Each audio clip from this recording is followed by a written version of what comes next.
Yo, what is up, everybody? It's another episode of 713 Football, man. It's Leo and Josh, man. Josh, how are you feeling about this week, bro? Like it was a tough game to watch, huh? Oh man, to stay up that late. I'm over on the East Coast to stay up that late for that kind of letdown. And they kept teasing you along, so it kept you on there trying to hope, oh, maybe they can turn around, maybe they can pull it out there. You know what? It just wasn't meant to be, and we're gonna talk about why it wasn't meant to be and what the issues are and are they fixable, all that good shit. Whose fault it is, everything that people have been hollering about and the things that we've been hollering about on the phone. So we felt like we had to hop on and talk about it. Yeah, so let's start off with the defense, man. Ended up giving up 27 points, I believe. And we gave up like 3 scoring drives out of the first 4, which is, I guess uncharacteristic.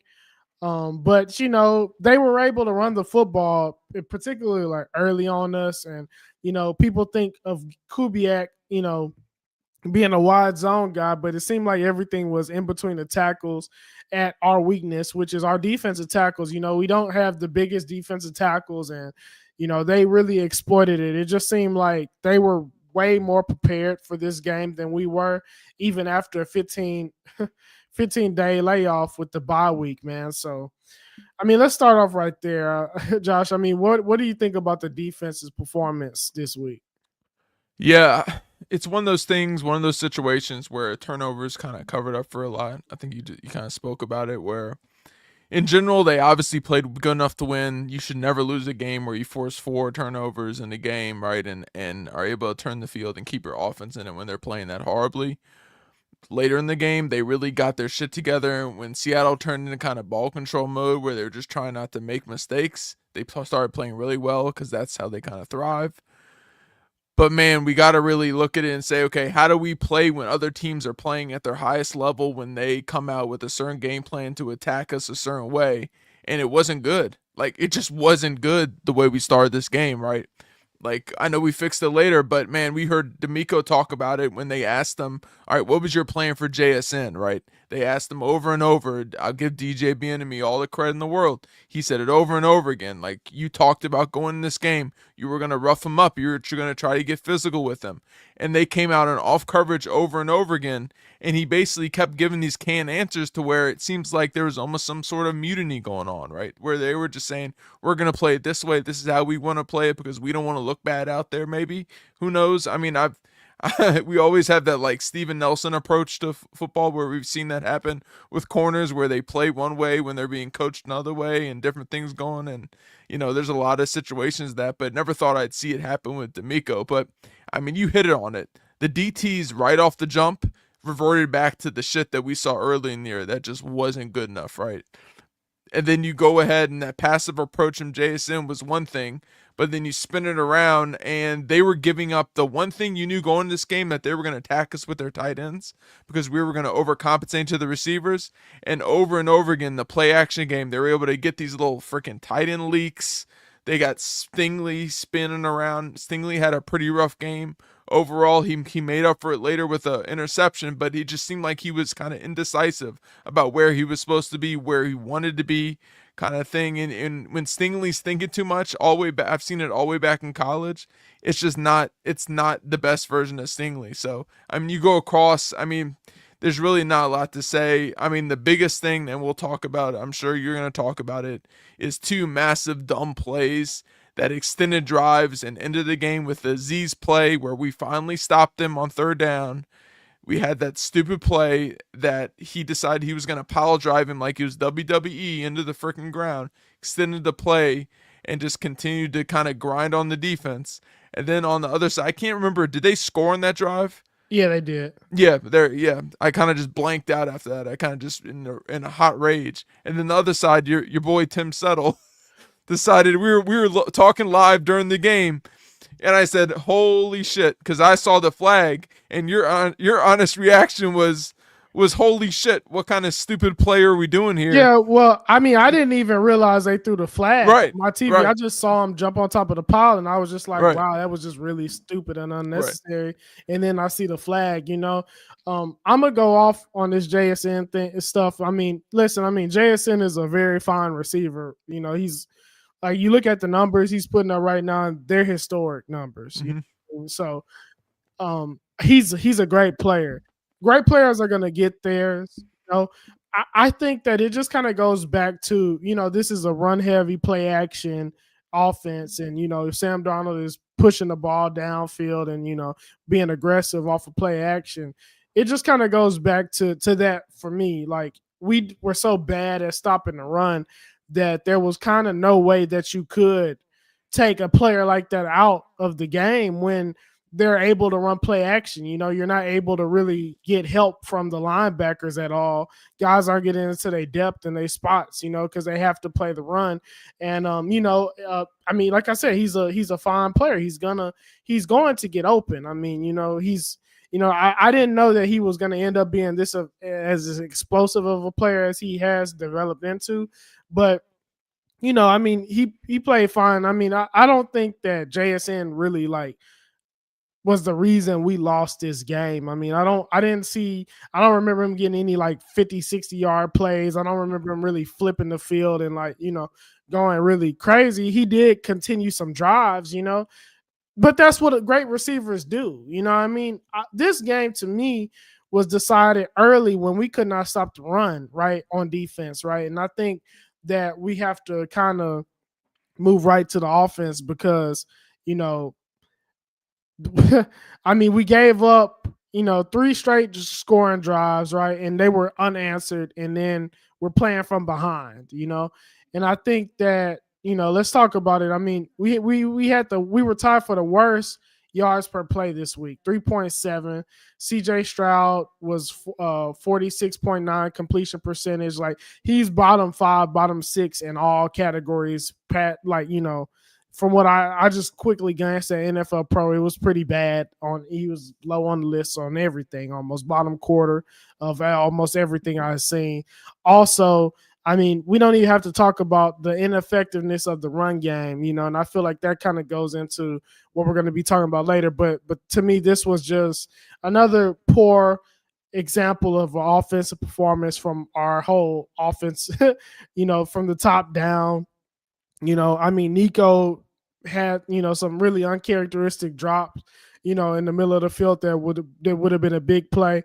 I mean? But at the end of the day, even if he catches that ball, it just wasn't enough. There was not enough, there to say that we deserve to win that game if he caught the ball, But yeah, to me, the run, like, this run game is just it's bad. It's very bad. And it's just not enough. There's not enough support of CJ Stroud, just right off that. To me, the run game is what he needs the most, more so than receivers, more so than pass protection even, which I know that probably is like a really foreign concept to people, but the lack of run game is hindering CJ more than anything to me, and when we play these teams that are good, especially. Yeah, for sure, absolutely. Before I give my comment, we just got a super chat from the infamous, the man, the myth, the legend. Oh, oh, My bad, I had to sneeze, man. useful use of the sneeze button there. Yeah, Texan says this is 100% Nick Casseri host's fault. Hey man, we appreciate you. We literally have a whole segment where I know we're gonna talk about that, and we'll get to that in a second. Man, yeah, the blame. Yeah, the blame game is we're not letting that go. Believe us, we're gonna get there. We're just trying to give you our thoughts on what played out. Right, offensively, you saw a lot of the things connected. Right, like Leo talked about the run game concerns and everything, and the execution of this and that. Like there was across the board. Defense covered up with it with turnovers. Offense, the only way offenses can cover up for that kind of shit is big plays, right? And there was no big plays whatsoever across this game, right? We really weren't able to move the ball. The scoreboard made it look so much better than it actually was. We really had one drive that really moved the ball, and that was all the way at the end where they were playing prevent and just trying to keep everything in front.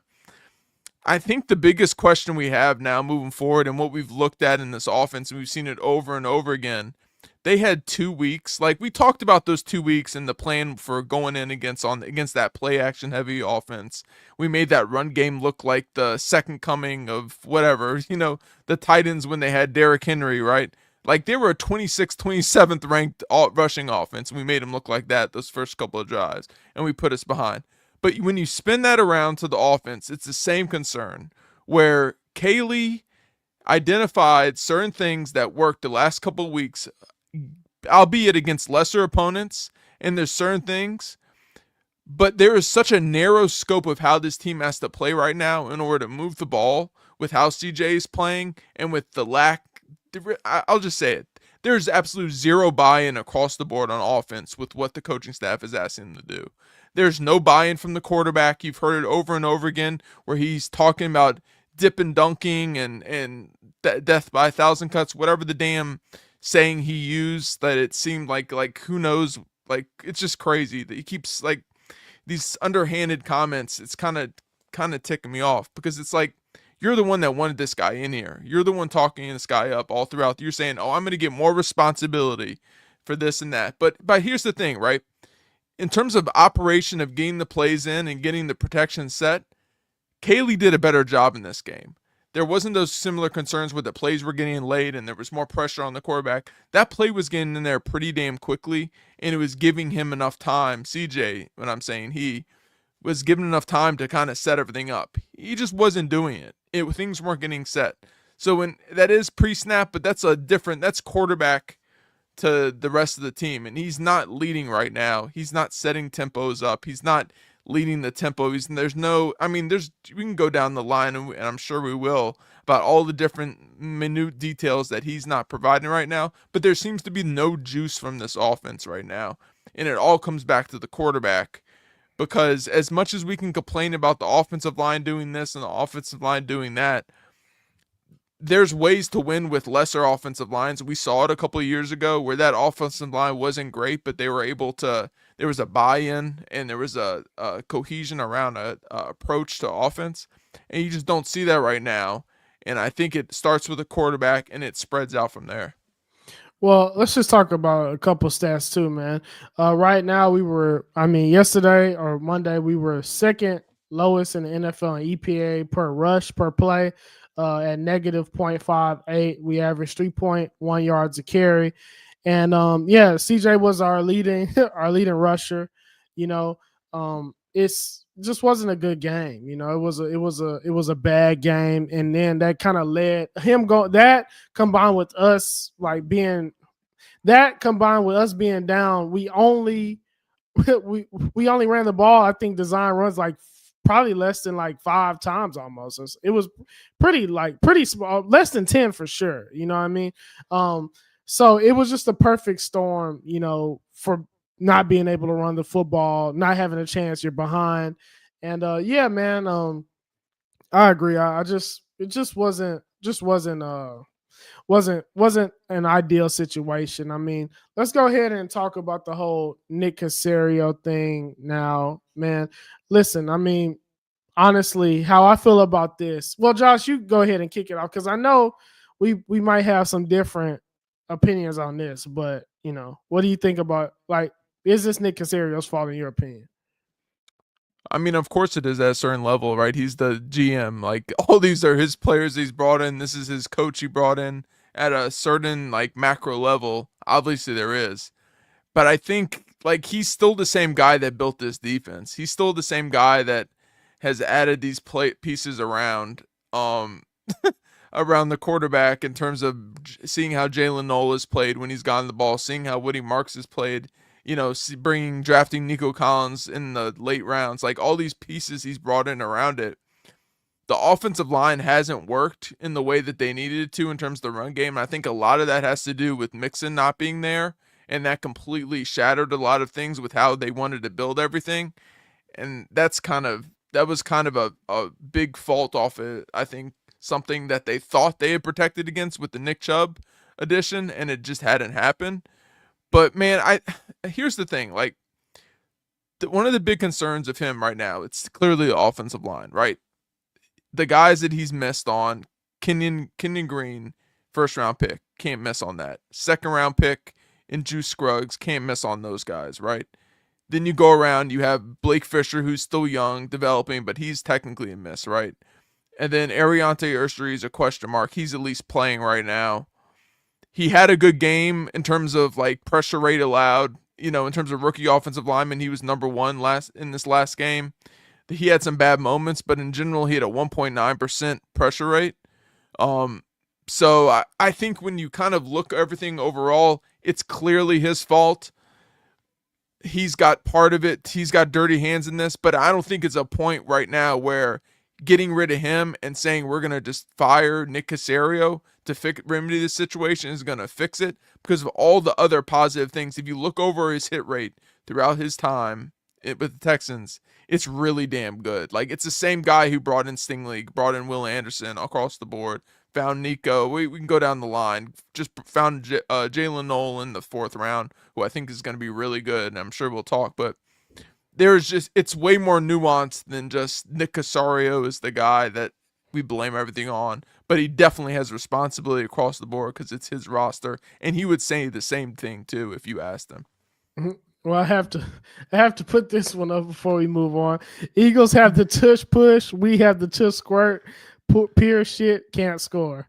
Yeah, I mean that sums it up pretty well. But nah, is this Nick Caserio's fault? I mean, listen, I think, and I mean, if we might need to just have a members only stream one day to say some of the stuff that we really, really feel, because I know there's a lot of stuff that is a lot of speculation that you can't say, publicly. I say it, right? But I say this, man. We can't ignore the fact that Caserio missed on Kenyon Green, right? And I mean, the whole Juice Scruggs thing, right? And Blake Fisher is still young, but it looks grim, right? The problem is just from the beginning, when he accepted this job, when even before that, when we traded away those extra first round picks for Laramie Tunsil, with the offensive line as bad as it was then, we haven't had a good interior offensive line since before. I damn near want to say before Bill O'Brien, damn near. I mean, it's been years, right? It's been like over 5 seasons, right? So I think from the beginning, he didn't have adequate resources to like retool a whole offensive line without necessarily just completely dumping all these investments into it. You know what I mean? And I think like he did miss on some players, but here's what I'm ultimately saying is that the lack of resources at the beginning of Caserio's tenure here kind of led us into like a coaching carousel even at the beginning of his tenure, right?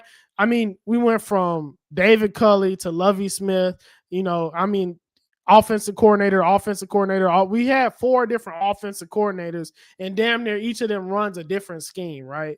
So the odds of even hitting on offensive talent, especially on the offensive line, while you're changing scheme after scheme after scheme, it's low.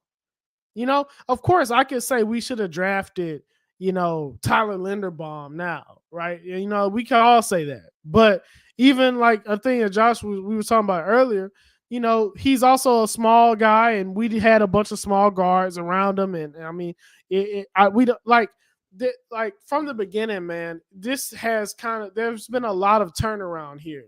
This organization is not stable. Now is that Nick Caserio's fault? I don't know. I mean, I think that the McNairs are very unstable ownership. Just being blatantly honest. I think that they kind of put their fingers in shit that they probably shouldn't. I mean, honestly, this is just me being as raw and candid as possible. You know what I mean? Well, I wasn't trying to go there, but I am. So screw it. I mean, we're here now, right? So, I mean, I could blame Nick for those misses. I could blame Nick for taking, Kenyon Green over Tyler Smith. Kenyon Green over Zion Johnson, who isn't that good either. I mean, you look at the other linemen picked in the first 3 rounds of that draft when we took Kenyon Green. Outside of Tyler Linderbaum, none of them are really that good. That was picked after Charles Cross, right? So when we talk about building an offensive line, how much do we all like Derek Stingley? Like, would you rather have Charles Cross or Derek Stingley? You know what I mean? Would you rather have Ike Ekwonu or Derek Stingley? Would you rather have, like those are the type of questions that we need to ask. I think that to blame all of this on Caserio is like a lot of hindsight, honestly, because at these times, I mean, it wasn't that many people really screaming that we needed to draft offensive line when Davis Mills was the starting quarterback, or the next year, or the year that we drafted CJ Stroud, or even his second year. There wasn't that many people saying that. But now that the offensive line, it looks how it looks, it's like, oh no, he didn't construct the offensive lines. But I mean, and again, we could talk about this all day. I'll say one more thing. We talk about these O lines that are great, right? I was watching a couple podcasts. They were talking about all the things that the Indianapolis Colts did, right? People talk about obviously the Eagles, right? The Lions, right? Hell, we could even go to the Chargers, even though their whole O-line has been hurt constantly and it hasn't really even played together, right? Look at the amount of first-round picks that the Chargers did to turn that offensive line around. They spent 3 first-round picks damn near consecutive years to turn that shit around. I mean, within 5 years to turn that shit around, right? Zion Johnson, Joe Alt, and Rashawn Slater. You go and you look at so like that's 3 first-round picks right there. You go look at the Eagles, right? They had Jason Kelce for all those years. You had Lane Johnson for all those guys. I mean, he's like 33 or whatever, right? And then you have a bunch of guys that kind of were drafted, later, in Jordan Mailata, who was developed behind someone for a year, right? But what I'm saying, and then we go to the Colts and the Lions even. All these teams either spent massive amounts of first-round picks on fixing their line, or there was a certain foundation there that was laid that we did not have. All we had was Laremy Tunsil. So which one of these drafts was he supposed to just go all in on the O-line? To me, this is just kind of like a natural progression. I mean, he was able to fix the wide receiver room. He was able to fix the defensive line, basically. He was able to fix the DB. We have one of the top 3 defensive back rooms in the NFL, right? I think that to talk about the offensive line and then to ignore all the good things that he has done is kind of, I'm trying to think of the right word to say. It's just not, it doesn't really make complete sense to me. Now, because I mean, and I'm gonna be honest, I think that last year and this year, I think that when you look at the way the team was constructed last year, I think that they were trying. I think that they weren't even necessarily trying to run like a true Shanahan offense. Like they were trying to run a quick passing game offense. I think that's why you go and trade for Stephon Diggs, who is not a run blocker, right? Who is not a versatile run blocker. You put him in the slot. They were trying to get the ball out of CJ's hands fast. He wasn't able to do that. And then this year you try to change, we move away. We try to go to this more physical offensive line. And now we don't run the football. Like, why the hell did we trade Laremy Tunsil if we're going to go to play Seattle, right, in Seattle on Monday night and not run the football after we saw how CJ played last year without a run game? It makes no sense. It makes no sense to have him drop back 40, 50 times in a game like this when we know who CJ is. He's great pushing the ball downfield. I wish I was able to clip that interview up. And so in playing, when like Josh was just talking about, he brought up the dink and dunk stuff, and it's not that many shots downfield. He wants to push the ball downfield. It's in CJ Stroud's nature to push the ball downfield. You know how you do that? You run the football. Why are we running the football less than like 8 times and shit?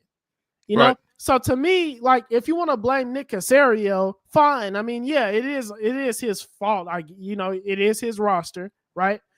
But why did we fire Bobby Slowick to get better coaching? Why are we running the football like less than 10 times and ask him to throw the ball 50 times? You know, Yeah. why is Jalen Noel barely playing? And every time he gets on the field, he makes some kind of explosive ass play. You know, it's so many levels to this that I just can't really, I just can't completely blame him. Now, does that mean that Nick Caserio's job is safe? No. But I can't. There's a lot of dirty hands in this. If the goal of a GM was to only fix the offensive line, then yeah, he'd be gone. But there's a lot of facets. I know I've been talking a long time. I want to say this one last thing. Listen, as bad as we think the protection was last night or Monday night, CJ Stroud faced he was literally number 18 in pressure percentage faced. I mean, that's literally middle of the pack. I mean, so what exactly, does he need the best pass blocking O-line in the NFL to be good? Because if he needs that, then we have to have a conversation about him. So I think that it's a lot of things that people are trying to cast blame on. They don't want to talk about him because he's the quarterback, and I understand that he's probably going to be here a long time, But it's I think that there's a lot of questions for him that people aren't really willing to ask now. My bad, Josh. I talked so long, but No, you're good. I mean, this is a great comment here where he said, "No, I'm not saying fire Nick or anything like that. But it looks like we'll have capital to get a line this upcoming draft if they don't have a dress to come to Jesus." Yeah, I mean, you're absolutely right. There is we have an opportunity to correct some of these things. A couple down the road, I mean, if we're talking about a clear evaluation of what Nick Caserio has done on the offensive line, as many of the negatives there are, he did bring in Shaq Mason. He was incredible for 1 year, and then he fell off the cliff age-wise. Found that guy, gave up nothing for him, extended him because no one thinks that someone's going to fall off. I did, but, no one in their right mind. He was the only one. You were the only one. I remember those spaces, bro, where people was like, we have Shaq Mason. It's like, okay. Yeah, little ass guard, scare the shit. So he's hit on there. He's absolutely hit on Ed Ingram. We have a right guard now that's above average at least, who's a positive in the run game. He didn't have a great game last game, but he was playing probably the best defensive tackle group in the league in this last game, and they just play a bunch of crazy shit. There are issues right now, but I think one of the bigger concerns when you look at this offensive line is the cohesion and the awareness of what the OC views them as. For him to come out and run weak side zone on 2 straight plays on 3rd-and-1 and 4th-and-1 in that sequence they had, where you're saying, our guys are just going to knock them back and there's no creativity. There's nothing where they're going to come in and say, we're going to slam a tight end coming down. We're going to run a goddamn trap play. Use a receiver to come across. You just came in and I was going to call him Mike Shanahan. Sean McVay, I'm so pissed off about this. Sean McVay brought you in to fix your damn run game. And you came in here into Houston and you forgot all that shit that worked there.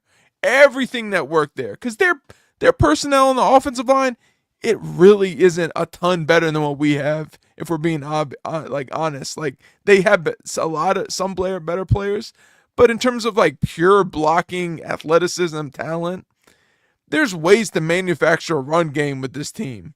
Why isn't Woody Marks being utilized outside the numbers? Why aren't we using ways to just say we're not running the ball? Why aren't we giving him extended handoffs? The question is, do we not trust Stroud to do that kind of stuff?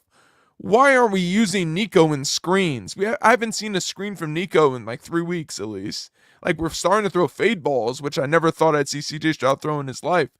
But all these little things, getting easy access looks here and there, it just looks like he's kind of in above his out of his depths. He's in the deep water and he doesn't have his floaties, right? And I think we have a situation where part of it's on Kaylee, and I also think that he knows how limited he is right now with CJ Stroud and what he's asked to do. Like, CJ Stroud has never in his career liked to play from under center consistently. And right now, that's where he's best at. And there's not a buy-in to say, you know what, we're going to stick you under center. We're going to run a ton of play action. We're going to, the same way, like Slowick did that shit, and he just didn't care. Like, he would stick him under center and say, you know what? And it worked. So there was no room for CJ Stroud to complain about shit, especially that first year. Second year, everyone complains about shit and whatever. Like, we'll see what happens with the quarterback, and I'm sure he'll be here for a couple of years. But if that's so, and you have a running back like Nick Chubb, let's not ask him to run like Derrick Henry out there. Let's ask him to come into a situation that's creative and innovative and all the things that you brought this guy in. Like, here's the thing that just kept slapping me in the face. This is my closing point on this. That keeps slapping me on the face over and over again. And this isn't on Nick Caserio, because Nick Caserio gave this responsibility to Miko. He clearly said over and over, this is your hire. That's great, and that's good that he did it. But I just kept looking across the field in that game, and I saw Clint Kubiak, the guy that I wanted as the OC. And a guy with experience. He's failed before. He's had short-term success in New Orleans, and then he failed because of injuries. Like, he has the experience. It could change. Like, we could have a shift here like, this could be a moment of turning for the whole team, and they could figure shit out right now. But when you're coming off a bye week and you know that Mike McDonald is going to throw a bunch of wild shit, and you're not using his aggressiveness against him at all in this game, where you're running traps, you're running screens, tunnel screens in behind the blitz, you're being creative on how you're getting the ball into playmakers like freaking Jalen Knoll, whose first game of the preseason showed you that he could catch a screen and break tackles. You saw it over and over again with Nico. You don't have to ask him how to, like, you don't need to have him run deep where he can catch it and he's kind of, at this point, he looks a little shocked, like a shell shock that he's going to get in the back, which is why I think he's jumping from the ball and doing things, because he just doesn't trust what's going on. He doesn't trust the quarterback not to throw it high, and he's kind of overestimating. Not to take the blame off him, but there is such a lack of buy-in and enthusiasm about this offense, and a lot of it is warranted because of what Kaylee's doing. But there also has to be a moment where either CJ is going to buy in here, or this season's going to completely spiral, and maybe they go and at the end they do blame Caserio for all this, and they say hang it on him and say, you know what, we can do better. But man, do I think like that may be a catastrophic mistake with all the hits that he's had in the draft over and over again, and how he's built this Goliath of a defense outside of a few DT position spots where it feels more like a head coach issue with the DT position, and the size of the linebacker seems like more of a head coach's perspective on it than it does a GM. Yeah, I mean, so let's just go right into this, man. Well, first, let's see we might get Miami head coach next year for offensive coordinator. Yeah, I mean, Sartex, we've been here before, man. I mean, I know, I feel like we've seen your name for a few years, and I know you remember all the arguments that we had, go on live streams after the games and, arguing about, all of this. Sartex, I mean, let us know in the comments, man. I mean, everybody that's been following us for a minute, bro, like y'all have seen me and Josh's takes. I mean, we never said that Bobby was, the second coming of, Bill Walsh or nothing, but you could clearly see that it was deeper issues than him, than play calling. And, this just feels like an exact same thing that happened last year. Let's just go get a new OC, and the new OC is going to fix it and all this stuff. And let's just fire the GM, and because the new GM is going to fix it. I mean, I'm going to be honest, man.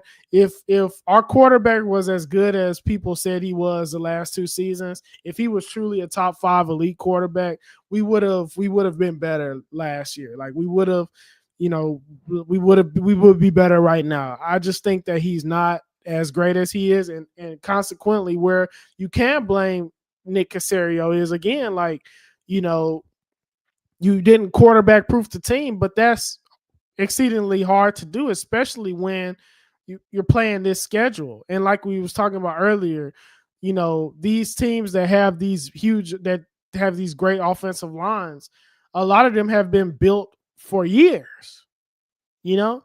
So, you know, we built our defense. Our defense hit before our offensive line. I think that, you know, really, you know, I'd understand if they move on from them just because of the this is what we do. But, you know, but yeah, so taking that back to the OC, I mean,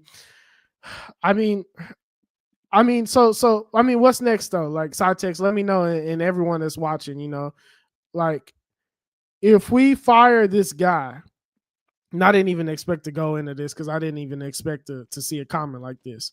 If we fire Kaylee, right? And I do think Kaylee is probably, I don't know. I don't know what he's going to look like next year. Maybe he has an aha moment and he figures it out, right? If we fire this OC and then we go get another OC, you know, there was a lot of people that said that, you know, Stroud, we shouldn't run the Shanahan system because it doesn't work anymore, right? So now we're going to go get another guy from the Shanahan system, right? And it's like, okay, so if that doesn't work, then what do we do? It's like we're grasping at straws. You know, and the problem is that, like I said before, our quarterback is best when he's pushing the ball downfield. We need to create as many situations where he could do that as possible.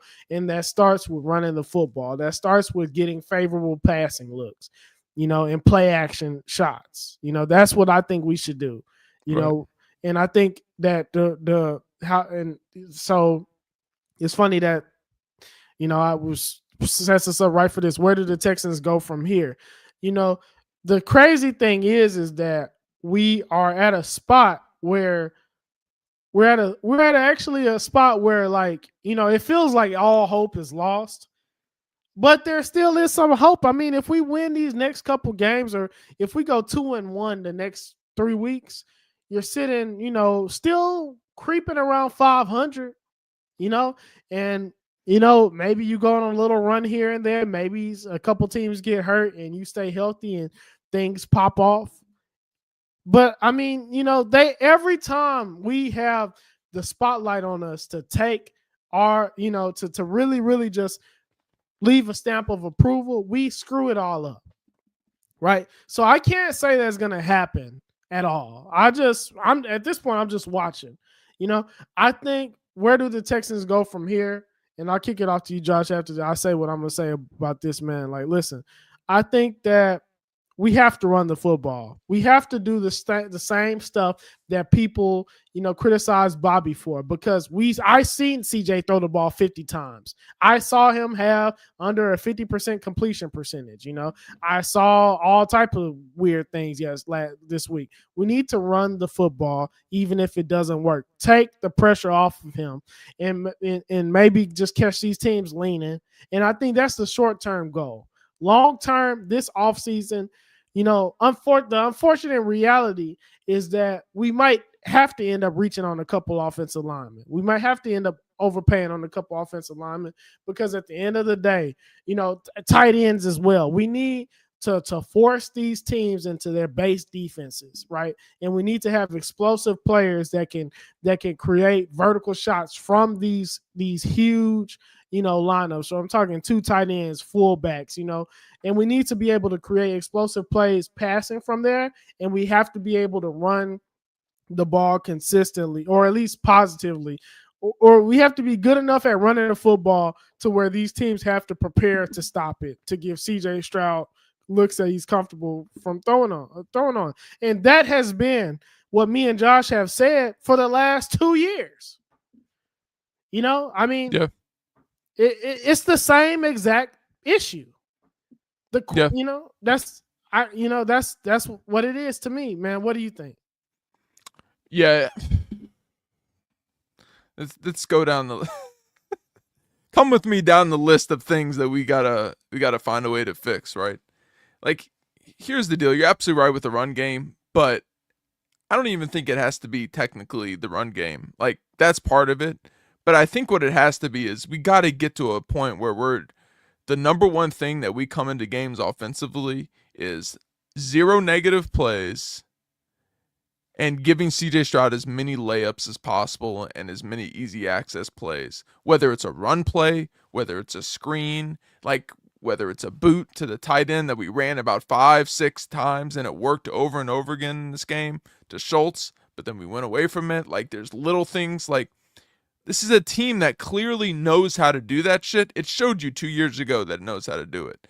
A lot of those same pieces are still there. But guess what? The guys they brought in are probably even better at it. Like Higgins was open consistently in this game, and CJ Stroud overthrew him down the sideline.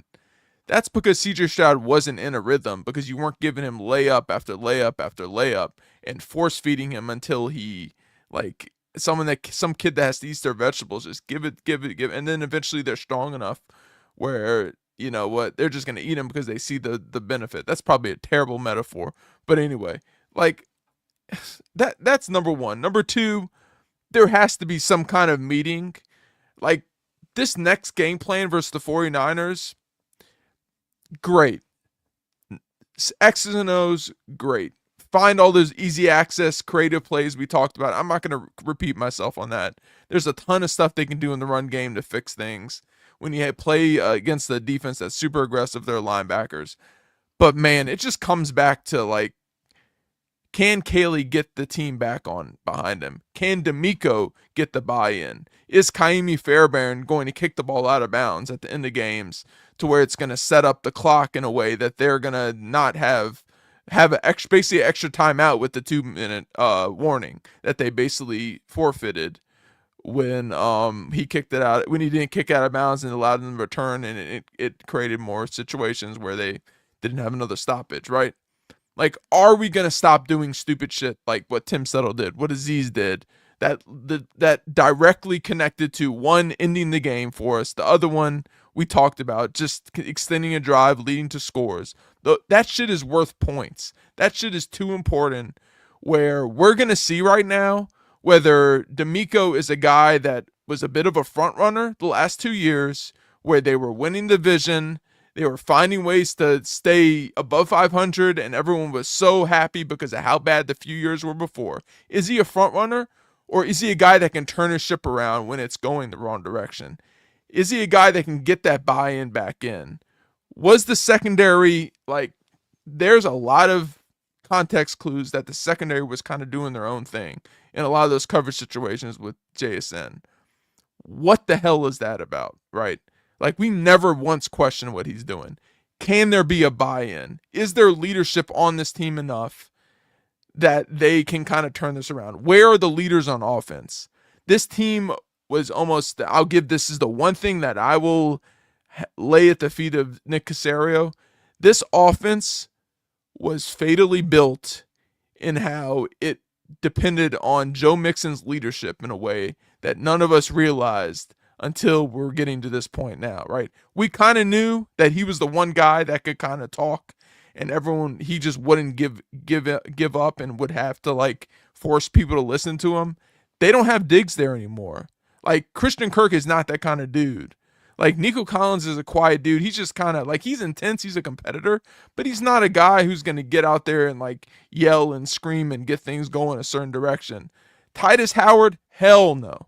Right? Like, Ed Ingram just got here, right? There's nowhere the veteran. Laken Tomlinson can't even stay on the field, right? So where there's Nick Chubb is everyone in that locker room and everyone in the fan base know that he's not going to be able to succeed in a situation where he's having to manufacture shit, right?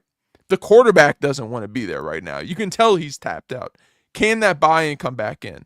Come and turn it around. That is the only way that this turns around right now. That is it. That is number one on the board. Flashing red lights. If you don't fix this, the rest of the season is going to go so bad because this schedule isn't easy. There's like 2 or 3 games that are easy with I believe the Raiders, and I think we play the Cardinals. That should be winnable, but who knows by the time they're healthy. You've got 4 playmakers: Nico, Noel, Schultz, and Woody. Those are the 4 guys that should touch the ball consistently. That's pretty much it. Higgins too, but he can't throw him the ball. tempo, juice, buy-in, all the things that tie into that lead back leadership buy-in. Is that Kaylee CJ thing unfixable? That's what it is. That's where it comes to. That bleeds over. That's now bleeding over the defense, I think, partially is what's happening. Like, they're catching some of those vibes, and they're able to have enough talent to make up for it. But that's where it comes down. We're going to find out, like, to me, the guys that should be on the chopping block right now, it's not Nick Casario. It's D'Amico and it's Nick Caley. Because they knew exactly what kind of team this was going to have to be. And right now, they're losing the team at this point. And what does it look like moving forward, right? Like, Nick obviously has his pound of flesh that he has to work with. But, man, it's got to be a step up, a put up or shut up. Like, this shit could get really bad really quick. This is an absolute, like, must-get-right game. Well, if it goes as bad as it can, I mean, someone will get fired, Hopefully we can get to 6. Hopefully we can get to 8 wins. I mean, that'll keep some security there for everyone. But they're definitely we just gotta see. We gotta wait and see, man. But let's go through. We're about to log off, y'all, man. Let's look at some of these comments because I know we were yapping up here. So facts. Aziz has to stop with the bullshit. Yes, he does, in my opinion. Eddie Mendoza, I think I don't remember seeing your name before, man. Appreciate you for coming through and welcome in, man. Chopping it up with us. At some point, Nick Casario needs to hire a consultant to evaluate O-line talent and need to hire an OC who has done it before. I mean, in terms of OC, I mean the head coach picked this OC. He picked the last two. Right. Yeah, I mean, he had an opportunity with. I hate to keep bringing up Kubiak, but Kubiak just did that in New Orleans. They fixed the offensive line. They brought in, Rick Dennison. Everyone knows, every Texans fan knows Rick Dennison, and they brought in John Benton, who's like one of the godfathers of zone blocking. Like, they had the opportunity. They got to go find someone else to do that. Like, if that's what they're gonna go. And then here's the thing. I mean, you fire someone. You fire Slowick after 2 seasons of being a division champ. You fire this guy after 1 year. The type of guys that we're talking about, right? Like, we're talking about experienced OCs. You know what I mean? That they're like, it's not like Chip Kelly walking into a brand new situation with Pete Carroll. None. We have literally just fired. I mean, assuming that we fire this guy, we would have just fired 2 back-to-back OCs. What kind of guy that's kind of trying to rehabilitate his image, which is what an experienced OC is doing, unless they're just old as hell and just want to be around the game. What, is this an attractive job for them? I mean, I don't know. I think we kind of just have to, we're kind of we don't have our pick of the litter anymore, especially if some of the things that we are hearing about CJ, how he doesn't, buy in, how he doesn't necessarily like every OC and he's playing how it'd be one thing if he's like Lamar Jackson, but he's not right now. So it's like, at this point, it's kind of like, what kind of OC will want to come here? Yeah. I don't think Mike at this point right now with how they're playing and how CJ is responding to the last 2 OCs, if I'm Mike McDaniel, I stay the hell away. You question it. I mean, I've seen people even talk about Mike McCarthy. It's like, well, I mean, he's like the heaviest. No, he's not taking an OC job. Yeah, he's like the heaviest head coach, or here. He's staying home and counting his money. Yeah. Yeah. I mean, he's the heaviest name. I mean, if he did take an OC job, right, I think that it would be somewhere where he would be elated to work with, Right. But shit, I mean, in reality, more I think he's already worked with 2 great quarterbacks. He's worked with Dak. He's worked with Aaron Rodgers. I mean, what do right. Would even a great like he has to feel like he can win a Super Bowl here. Yeah. And here's a name. If you want a wild ass name, and this is reckless is speculation, we can play it. We can make special music for reckless speculation. But man, if you want a proven guy that's fighting and chewing to get back in the game, I mean, John Gruden's there. Like, if you want something that's gonna. I mean, if there's a lot of baggage. They didn't want the Chip Kelly baggage. So, are they gonna want the John Gruden baggage? At this point, man, listen, bro. Like, I would be elated with John Gruden, as our OC, bro. I mean, no hell, doubt. I almost would say head coach. Yeah, I mean, and that's the other problem. Like, can you do that with D'Amico? If it ends up and keeps going like this, and he loses the team the way it looks like is starting to happen more and more and more and more, can you bring a guy that's strong like that in and keep D'Amico? Like, yeah, I don't know if that's the way he'll. you can split the locker room up. But anyway, let's keep going. Yeah. Brandon says, Aziz was inbounds when he tackled Darnold. They both moved sideways on contact. Yeah, but I'll say this: he definitely should have been able to look down and see that he had when the hit started, it was on one side of the white line. Before he tackled him, he was on the other side of the white line. I understand that things happen fast, but that's just, you got to be more aware, anyway.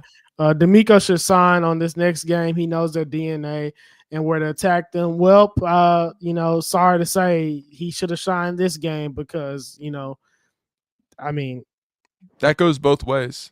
Well, but I mean, we literally just Shanahan knows where to attack D'Amico too, just like Kubiak did. Like, right. Like, yeah. I mean, there was no reason why we shouldn't have been prepared to stop the run. I mean, but they abandoned their scheme. Listen, I mean, here's another thing. Like, I think before this week that the Seahawks, they weren't blitzing that much at all.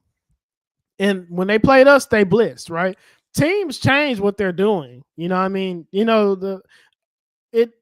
Like you say, it goes both ways. They don't have to be true to who they are. They don't have to come out and they can run whatever the hell they want to run. They smell blood in the water. When teams have smelled blood in the water over and over again, the game plan's out there. We've put on tape so many times that, we're using like 290-pound defensive tackles. And we have two huge edge rushers that set the edge. Where would you run the football? Are you going to go at Will Anderson? No. Are you going to go at Danielle Hunter? No. They're going to run it right in between our defensive tackles, and they're going to take Will and Hunter out the game. I mean, hell, bro, I barely felt like they was playing the game. I barely felt like Danielle and Will were playing the first half of the game because they literally just didn't give them a chance to. And then when they did, Will made a crazy play, but let's keep going. Yeah, Kubiak. I mean, real quick, like, here's the thing about that defense. Just real quick, like, if they don't call that stupid ass play to Cooper Kupp where he throws that pick, and that game is gone, ended, done. It's a runaway train. If he doesn't make that stupid decision to call that play and he throws that pick there, and Bullock bails it out, where it stops the momentum and kind of freezes and allows them to breathe and everything. I mean, there was a lot of those turnovers covered up for a lot of sins in this game, and eventually got right. Like you said, we finally got to see the DNs, but man. Yeah. So Texan says, well, is CJ going to listen to him when they make it cookie cutter for CJ? Is he going to do it, or is he going to want a new OC every time he's unhappy like a baby? I mean, to this point, we have to see. I mean, listen, at this point, I'm trying not, like, we really need to have a members only stream one day, bro. Because I know our members deserve it. And this is a perfect opportunity to invite people to join our channel, man. If you're listening on the phone or on the computer, man, the join button is right next to our to the title of the channel. We have two memberships. I think one is $5, one is like $2.99 or $1.99 or something. If you want to support the channel, man, please, feel free to join. Like I said, it's, we're from the soil, organic, grown. You know what I mean? So, like, and I think that we should do some members only things just to, not only incentivize people to join, but our members do deserve that stuff. And I want to say some things about this, but it feels weird to talk about it, like, in the open. But screw it. I mean, we'll do it straight, like at AMA, or whatever. But I mean, like, listen, listen, bro. We don't know. I don't know what CJ's gonna. I don't know. I know that there was talk on Twitter. Someone told me that they thought he was going to take a team friendly deal if we had talent. I'm like, if you believe that, then I don't know what. Listen. I Yeah. mean, he's going to get paid, bro. Yeah, And you I haven't met think that David Mogetta. at that point, man, it's. Listen, I think once he gets paid, he can kind of do whatever he wants to do. But I mean, at this point, like, I think when things go wrong, I don't think that he's one to necessarily, just I don't feel. I mean, that's a legit question. That's all I'm gonna say, Texan, and I think that none of us actually know. But let's finish this one. Yeah, and just quickly on that, like, put him in that situation. Like, make him make that decision where he's gonna torpedo his reputation. Like, make him put in that situation. Give him so many situations where it's so easy and so blatant, where the whole media is completely turned. Like, make him go. Just make it so damn easy, and then if he wants to do that, he can do that. But he's shown that he's gonna, if it's working, he's gonna go with it, and he's gonna keep going with it. So, I mean, that's kind of where it's at for me. Yeah. All right. 100%, man. All right. So they need to bring in an entire O-line regime. Well, yeah. Probably so. Is it fair to say that the defense has arrived for a couple years, but the offense is still in rebuild from the last 4 years? I mean, listen, like, and we've already kind of said this. The offense last year was good enough to win. I think that that the way that they had to play, the quarterback could not play that way. The quarterback was going to have to get the ball out of his hands fast. And I mean, he literally just said in an interview today, you kind of see how he feels about staying ahead of the chains. He does not, he's not, it make like playing, economically on first and second down doesn't seem like it really interests CJ. He literally said that. He said, there's a lot of dink and dunk. He said, basically says taking what the defense gives you, you know what I mean? And then he said that, then he literally said, when you live by that sword, you die by it. But listen, I don't know a quarterback that's died, being economical, and efficient on first and second down. That to me was like a clear no, I didn't like that at all. But anyway, let's go ahead and end it. I'm going to Instagram after this shit. After this ain't over. All right, man. So listen, bro. We appreciate everyone that came through, man. Like I said, make sure if y'all want to support the channel, join. We're gonna be going live. We have a logo coming out. Hopefully I can post it tomorrow. It should be done tomorrow. And yeah, man, that's pretty much it, y'all, man. Make sure y'all like, sub, and share. And we got more stuff coming right around the horizon for y'all. Peace, y'all.